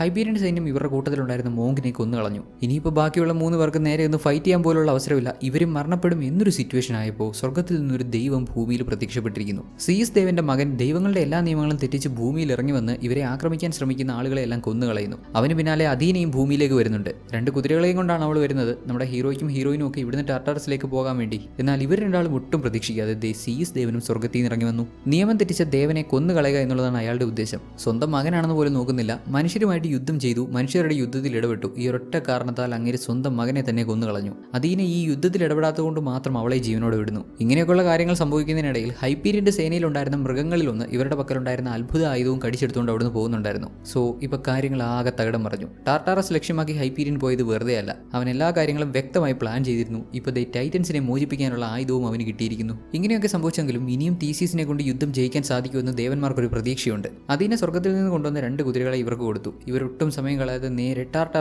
മൗണ്ട് ടാർട്ടാറസിലേക്ക് പോകുന്നു. മൗണ്ട് ടാർട്ടാറസിന്റെ അവിടെ വലിയ ഒരു വാളുണ്ട്, ദ ഗ്രേറ്റ് വാൾ. അതിനപ്പുറം ഒരുപാട് സൈന്യവും ഉണ്ട്. അവിടുത്തെ രാജാവിനോട് കാര്യങ്ങളൊക്കെ അവതരിപ്പിച്ച് അവരുടെ സൈന്യത്തെയും കൂടെ കൂട്ടി യുദ്ധം ചെയ്യാമെന്നുള്ളതാണ് നമ്മുടെ ഹീറോയുടെ പദ്ധതി. രാജാവിനെ കണ്ട് കാര്യം പറഞ്ഞപ്പോഴോ എന്തോന്ന് എപ്പിരസ് പോവോ? ഓ ഈ കഥയൊക്കെ ഞാൻ ചെറുപ്പത്തിൽ ഒരുപാട് കേട്ടിട്ടുണ്ട്. ദൈവങ്ങളും മേഘങ്ങൾക്കിടയിൽ ജീവിക്കുന്നു, ടൈറ്റൻസിനെ പാറകൾക്കുള്ളിൽ പൂട്ടി വെച്ചിരിക്കുന്നു. ഈ കഥയൊക്കെ വിശ്വസിക്കാൻ ഞാനൊരു പൊട്ടനല്ല. ഹൈപ്പീരിയനും സൈന്യവും ഒക്കെ ഇവിടെ എത്തിയിട്ടുണ്ടെന്നുള്ള കാര്യം എനിക്കും അറിയാം. അവരോട് സംസാരിക്കാം. നേരിട്ടൊരു യുദ്ധത്തിലേക്ക് പോകുന്നതിന് പകരം അവർക്ക് എന്താണ് വേണ്ടതെന്ന് ചോദിച്ചു മനസ്സിലാക്കി അതിനനുസരിച്ച് ഒരു ധാരണയിലെത്താം. ഇതാണ് രാജാവിന്റെ ഒപ്പീനിയൻ. ഹൈപ്പീരിയൻ ഇതൊന്നും കേൾക്കേണ്ട, അവൻ നേരിട്ട് യുദ്ധം ചെയ്യാൻ വന്നതാണ്, അവന്റെ ഉദ്ദേശം ടൈറ്റൻസ് ആണെന്നൊക്കെ പറഞ്ഞ് നമ്മുടെ തീസിയസ് എത്ര പറഞ്ഞാലും രാജാവ് ഇതൊന്നും വിശ്വസിക്കുന്ന ലക്ഷണമില്ല. അന്ന് രാത്രി ഹൈപ്പീരിയന്റെ സേന ഗ്രേറ്റ് വാളിന് കുറെ കൂടി അടുത്തേക്ക് വന്ന് തീസിയസിനോട് സംസാരിക്കണമെന്ന് ആവശ്യപ്പെട്ടു. തീസിയസും അവനോട് സംസാരിക്കാൻ ചെല്ലുന്നു. ഹൈപ്പീരിയന്റെ ഉദ്ദേശം തീസിയസിനെ എങ്ങനെയെങ്കിലും കൺവിൻസ് ചെയ്ത് അവന്റെ കൂടെ നിർത്തുക എന്നുള്ളതാണ്. ഈ യുദ്ധത്തിൽ നമ്മുടെ തീസിയസ് ഹൈപ്പീരിയന്റെ കൂടെ നിൽക്കുകയാണെന്നുണ്ടെങ്കിൽ തീസിയസിനെ ഇമ്മോർട്ടലാക്കി മാറ്റാമെന്നൊക്കെ അവൻ പറയുന്നുണ്ട്. തീസിയസിന്റെ കൺമുന്നിൽ വെച്ച് അവന്റെ അമ്മയെ കൊന്നു കളഞ്ഞവനാണ് ഈ ഹൈപ്പീരിയൻ. തന്റെ കൈകൊണ്ട് തന്നെ ഇവനെ ഇല്ലാതാക്കണമെന്നാണ് നമ്മുടെ തീസിയസ് ആഗ്രഹിക്കുന്നത്.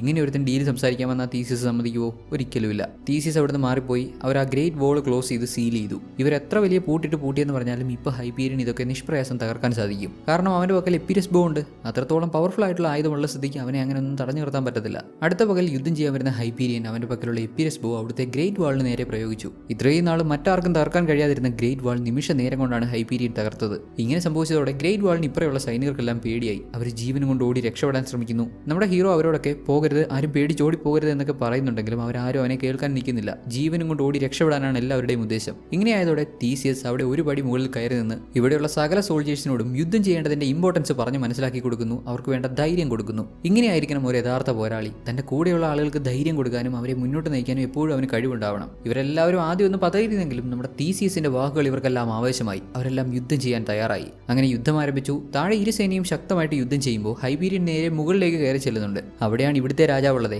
ഹൈപീരിയൻ അങ്ങേറെ ചെയ്തപ്പോൾ ആ പുള്ളിക്കാരൻ ഇപ്പോഴും ഹൈപീരിയൻ നമുക്ക് യുദ്ധമൊന്നും ചെയ്യേണ്ട, ഞാൻ പറയുന്നത് കേൾക്ക്, ഇതെല്ലാം ഒന്ന് സ്റ്റോപ്പ് ചെയ്യും, നിങ്ങൾക്ക് എന്താ വേണ്ടത്, നമുക്ക് സംസാരിക്കാം. ഹൈപീരിയൻ ഒന്നും സംസാരിക്കേണ്ട ആവശ്യമില്ല. പുള്ളിക്കാരൻ ഇവിടുത്തെ രാജാവിന്റെ തല വെട്ടിക്കളഞ്ഞു. എപ്പിരസ് ബോ വീണ്ടും ഉപയോഗിച്ച് ടൈറ്റൻസിനെ തടങ്കലാക്കിയിരിക്കുന്ന സ്ഥലം കണ്ടുപിടിച്ചു. അപ്പോഴേക്കും ഹൈപീരിയനെ തേടി നമ്മുടെ ഹീറോയും ഇങ്ങോട്ട് വരുന്നുണ്ട്. എന്നാൽ ഹീറോ ഒക്കെ ഒരല്പം താമസിച്ചിരുന്നു. ഇതിനോടകം തന്നെ ഹൈപീരിയൻ ടൈറ്റൻസിനെ പിടിച്ചു വെച്ചിരിക്കുന്ന ആ ഒരു വലിയ ജയിൽ കണ്ടുപിടിച്ചു. എപ്പിരസ് ബോ ഉപയോഗിച്ച് അമ്പ ചെയ്ത് ടൈറ്റൻസിനെ എല്ലാവരെയും പുറത്തു കൊണ്ടുവരുന്നു. എന്ത് നടക്കാൻ പാടില്ലയോ അത് സംഭവിച്ചു. ദൈവങ്ങളോളം ശക്തിയുള്ള ടൈറ്റൻസ് പുറത്തു വന്നിരിക്കുന്നു. ടൈറ്റൻസ് പുറത്തു വന്നപ്പോൾ വലിയൊരു പൊട്ടിത്തെറി തന്നെ ഉണ്ടാവുന്നുണ്ട്. അതിൽ നമ്മുടെ ഹീറോയും ഹീറോയുടെ കൂടെ ഉണ്ടായിരുന്ന സ്റ്റാർ വോസും പിന്നെ ഹൈപീരിയനും എല്ലാവരും വീണു പോകുന്നുണ്ട്. ഒരല്പസമയം കഴിഞ്ഞ് നമ്മുടെ ഹീറോ ഒന്ന് കോൺഷ്യസ് ആയിട്ട് എഴുന്നേറ്റ് വരുമ്പോൾ തീസീസിന്റെ പേരാരോ ഇങ്ങനെ തുടർച്ചയായിട്ട് വിളിച്ചുകൊണ്ടിരിക്കുന്നുണ്ട്. നോക്കുമ്പോൾ ഇവന്റെ കൂടെയുള്ള സ്റ്റാർ വോസ് ആണ്. ഇപ്പോൾ എപ്പിരസ് ബോ സ്റ്റാർ വോസിന്റെ കയ്യിലുണ്ട്. എന്നാൽ അവിടെ വലിയൊരു പ്രശ്നവുമുണ്ട്. സ്റ്റാർ വോസിന് ചുറ്റും ടൈറ്റൻസ് വന്ന് കൂടിയിരിക്കുന്നു. ടൈറ്റൻസ് സ്റ്റാർ വോസിനെ ആക്രമിക്കാൻ വരുമ്പോൾ അവൻ എപ്പിരസ് ബോ ഉപയോഗിച്ച് 1-2 ടൈറ്റൻസിനെ കൊല്ലുന്നുണ്ട്. എന്നാൽ മനുഷ്യരെക്കാളും ഒരുപാട് ശക്തിയുള്ള ടൈറ്റൻസിനോട് എത്ര നേരം അവന് പിടിച്ചു നിൽക്കാൻ പറ്റും? എപ്പിരസ് ബോ കയ്യിലുണ്ടായിട്ട് തന്നെ സ്റ്റാർ വോസിന് രക്ഷപ്പെടാൻ സാധിക്കുന്നില്ല. കണ്ണടച്ച് തുറക്കുന്ന സമയത്തിനുള്ളിൽ തന്നെ ടൈറ്റൻസ് അവനെ ആക്രമിച്ച് കൊന്നു കളഞ്ഞു. ഉടനടി സ്വർഗ്ഗത്തിൽ നിന്ന് ദേവന്മാരൊക്കെ ഭൂമിയിലേക്ക് ഇറങ്ങി വരുന്നു. സീസ് ദേവനും അദ്ദേഹത്തിന്റെ മക്കളും ഇവർ ഭൂമിയിലേക്ക് വന്നത് ടൈറ്റൻസിനെ നേരിടാനാണ്. മനുഷ്യരുടെ കാര്യങ്ങളിൽ ഇടപെടരുതെന്ന് മാത്രമേ ഇവർക്ക് നിയമമുള്ളൂ. ടൈറ്റൻസിനെ ഇവർക്ക് ആക്രമിക്കാം. അങ്ങനെ കോടാനുകോടിക്കണക്കിന് വർഷങ്ങൾക്ക് മുമ്പ് സംഭവിച്ച അതേ യുദ്ധം വീണ്ടും സംഭവിക്കുന്നു. ടൈറ്റൻസും ദൈവങ്ങളും ഏറ്റുമുട്ടുന്നു. ഇവിടെ ഈ ഒരു വലിയ യുദ്ധം നടക്കുന്ന അതേ സമയം തന്നെ നമ്മുടെ ഹീറോയും ഹൈപീരിയനും ഏറ്റുമുട്ടുന്നുണ്ട്. ഇങ്ങനെ ഇരു സൈഡിലും യുദ്ധം നടക്കുന്നു. ടൈറ്റൻസുമായിട്ടുള്ള യുദ്ധത്തിൽ ദൈവങ്ങൾക്ക് പിടിച്ചിരിക്കാൻ പറ്റാത്തൊരവസ്ഥ ഉണ്ടാകുന്നു. കാരണം ദൈവങ്ങളെക്കാൾ ഒരുപാടധികം ടൈറ്റൻസ് ഇവിടെ ഉണ്ടായിരുന്നു. ഒരുപാടധികം ടൈറ്റൻസിനെ അവരിവിടെ അടച്ചു വെച്ചിട്ടുണ്ടായിരുന്നു. നമ്മൾ കണ്ട ക്യൂബ് പോലെ ഇരിക്കുന്ന ആ ഒരു ജയിലിന് താഴോട്ട് പിന്നെയും മറകളുണ്ടായിരുന്നു. അവിടെയൊക്കെ ടൈറ്റൻസിനെ അടച്ചു വെച്ചിട്ടുണ്ടായിരുന്നു. അവരെല്ലാം പുറത്തു വന്ന് ദൈവങ്ങളെ ആക്രമിച്ച് കൊന്നുകളയുന്നു. സീസ് ദേവന്റെ പ്രിയപുത്രി അധീനയ്ക്ക് പോലും പിടിച്ചിരിക്കാൻ പറ്റാത്ത അവസ്ഥ. അവൾക്കും മുറിവേറ്റ് അവൾ മരണത്തിലേക്ക് വീണുകൊണ്ടിരിക്കുമ്പോൾ അവൾ സീസ് ദേവനോട് പറയും, ഒരു കാലത്ത് മനുഷ്യരെ ഉപേക്ഷിക്കരുത്, മനുഷ്യർക്ക് വേണ്ട കാര്യങ്ങളൊക്കെ ചെയ്തു കൊടുക്കണം. ഇത്ര നാളും ഇവർ തന്നെ ഉണ്ടാക്കിയെടുത്ത പല നിയമങ്ങളുടെ പേരിൽ ഇവർ മനുഷ്യരെ സഹായിക്കാൻ പറ്റുന്ന സാഹചര്യം ഉണ്ടായിട്ട് കൂടി സഹായിച്ചിട്ടില്ല. ഇനി ഒരിക്കലും അങ്ങനെ സംഭവിക്കരുതെന്ന് സീസിന്റെ മക്കൾ എല്ലാവരും ആഗ്രഹിക്കുന്നുണ്ട്. ഇക്കാര്യങ്ങളൊക്കെ മനസ്സിലാക്കുന്ന സീസ് ദേവൻ ഈ യുദ്ധത്തിനൊരു അവസാനം കൊണ്ടുവരാൻ വേണ്ടി ഈ മൗണ്ട് ടാർട്ടാറസ് തന്നെ തകർത്ത് കളയാൻ തീരുമാനിക്കുന്നു. മൗണ്ടനിലെ വലിയ ശിലകളിലേക്ക് കണക്ട് ആയിരിക്കുന്ന 2 കേബിൾ എടുത്ത് അത് വലിച്ചു പൊട്ടിക്കുന്നു. അങ്ങനെ ചെയ്തതോടെ മൗണ്ട് ടാർട്ടാറസ് മുഴുവനും നശിച്ചു വീഴുകയാണ്. ഇതേ സമയം ഹൈപീരിയനോട് യുദ്ധം ചെയ്തുകൊണ്ടിരുന്ന നമ്മുടെ ഹീറോ ഹൈപീരിയനെ കുത്തി കൊല്ലുന്നുണ്ട്. നല്ലൊരു അവസരം കിട്ടിയപ്പോൾ ഒരു കത്തിയെടുത്ത് ഹൈപീരിയന്റെ കഴുത്തിൽ തന്നെ കുത്തിയിറക്കി. മൗണ്ട് ടാർട്ടാറസ് ഇടിഞ്ഞു തകർന്ന് വീഴുമ്പോൾ സോൾജേഴ്സ് ഒക്കെ അവിടെ നിന്ന് ഓടി രക്ഷപ്പെടാൻ ശ്രമിക്കുന്നു. ടൈറ്റൻസ് നമ്മുടെ സീസ് ദേവനെയും കൊല്ലാൻ ശ്രമിക്കുന്നു. എന്നാൽ സീസ് ദേവനാവട്ടെ തന്റെ മകൾ അധീനയുടെ ശരീരവും എടുത്ത് സ്വർഗ്ഗത്തിലേക്ക് പോകുന്നു. എന്നാൽ നമ്മുടെ ഹീറോയെ വിട്ടുകളയുന്നില്ല. നമ്മുടെ ഹീറോ തീസീസിനെയും അദ്ദേഹം സ്വർഗ്ഗത്തിലേക്ക് കൊണ്ടുപോകുന്നുണ്ട്. അവിടെ കട്ട് ചെയ്താൽ കുറേ വർഷങ്ങൾക്ക് ശേഷം തീസീസിന്റെ ഈ വീരസാഹസങ്ങളൊക്കെ ശിലകളാക്കി ഉണ്ടാക്കി വെച്ചിരിക്കുന്ന ഒരു സ്ഥലമാണ് നമ്മൾ കാണുന്നത്. ഒരു കൊച്ചുകുട്ടി ഇവിടെ ഇങ്ങനെ ഉണ്ടാക്കി വെച്ചിരിക്കുന്ന ശിലകളൊക്കെ ഓടി നടന്ന് കാണുന്നുണ്ട്. ഈ കുട്ടിയാണ് നമ്മുടെ തീസീസിന്റെ മകൻ. അതെ, തീസീസിന്റെയും ഫേദ്രയുടെയും മകൻ. ഇവന്റെ പേര് അക്കാമസ്. ഇവൻ ആ ശിലകളിൽ ഒന്നിൽ തൊട്ടപ്പോൾ പെട്ടെന്ന് ഇവന്റെ മനസ്സിലൊരു വിഷൻ വന്നു. ഇവന്റെ അമ്മ ഫേദ്ര വിർജിനായിരുന്ന സമയത്ത് അവൾക്ക് ഇങ്ങനെയുള്ള വിഷൻസ് വരുമായിരുന്നല്ലോ. ഇപ്പം മകൻ ആ ശക്തി കിട്ടിയിട്ടുണ്ട്. മാത്രമല്ല അക്കാമസിന്റെ അടുത്തേക്ക് നമ്മുടെ സീസ് ദേവൻ വരുന്നുണ്ട്. വർഷങ്ങൾക്ക് മുമ്പ് നമ്മുടെ തീസീസിന്റെ ലൈഫിൽ അവന്റെ ഗുരുവായി സീസ് ദേവൻ വന്ന പോലെ ഇപ്പൊ തീസീസിന്റെ മകന്റെ ലൈഫിലും അതേ ദേവൻ വരുന്നു. ഭാവിയിൽ എന്തോ വലിയ അനർത്ഥങ്ങൾ സംഭവിക്കാനുണ്ട്. അതിനുവേണ്ടി ഇവനെ ട്രെയിൻ ചെയ്യിക്കണം. അതാണ് ഇദ്ദേഹത്തിന്റെ ഉദ്ദേശം. നമ്മുടെ അക്കാമസ് ഒരല്പം മുമ്പ് കണ്ട വിഷൻ എന്താണെന്നോ, സ്വർഗ്ഗത്തിൽ വലിയ യുദ്ധം നടക്കുന്നു. ദൈവങ്ങളും ടൈറ്റൻസും തമ്മിൽ വലിയ യുദ്ധം. ആ യുദ്ധത്തിൽ ഇവന്റെ അച്ഛൻ തീസിയസും പങ്കെടുക്കുന്നുണ്ട്. ഒന്നും അവസാനിച്ചിട്ടില്ല, എല്ലാം തുടങ്ങാൻ പോകുന്നേ ഉള്ളൂ. ഇമ്മോർട്ടൽസ് യുദ്ധം വരാൻ പോകുന്നതേ ഉള്ളൂ എന്ന് കാണിച്ചാണ് സിനിമ അവസാനിക്കുന്നത്. 2011 റിലീസായ ഇമ്മോർട്ടൽസ് എന്ന സിനിമയാണ് നമ്മൾ കേട്ടത്. എങ്ങനെയുണ്ടായിരുന്നു സിനിമ? സിനിമയുടെ കഥ ഇഷ്ടപ്പെട്ടോ? അഭിപ്രായങ്ങളൊക്കെ കമന്റ് ചെയ്തറിയിക്കുക. അടുത്ത ദിവസം മറ്റൊരു നല്ല സിനിമയുടെ കഥയുമായി വീണ്ടും വരാം.